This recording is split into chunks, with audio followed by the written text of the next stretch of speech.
can I say more about Mary the Jewess, the very first alchemist?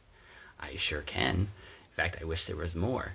She was so early that there's not much left. She was probably somewhere between 1st and 3rd century AD in Alexandria, and most of what we have left is pieces taken of her work by this guy Zosimo and others who called her the first alchemist.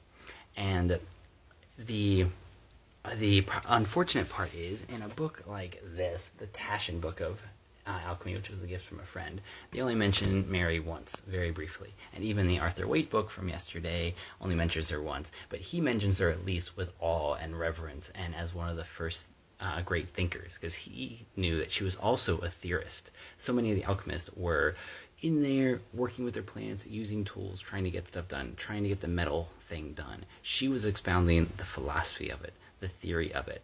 And so for Jung and his compatriot Marie-Louise von Franz, who is, I think, the great feminine thinker on alchemy and someone who worked with Jung, they saw her as a very early model of someone to study for individuation. And it's because of her line, out of the 1 comes a 2, out of the 2 comes a 3, and out of the 3 comes the 1 as the 4th.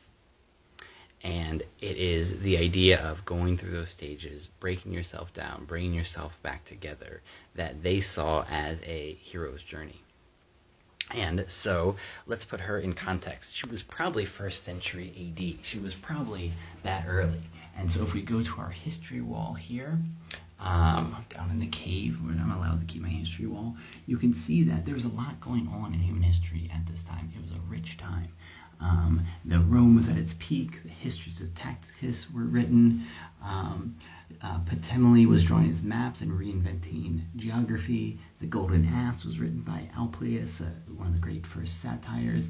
And the oldest Mayan monuments were being formed, as well as Marcus Aurelius writing his Meditations. And of course, there was that upstart Jesus of Nazareth who came up with his radical ideas on love. So it was a time of rich foment in the world.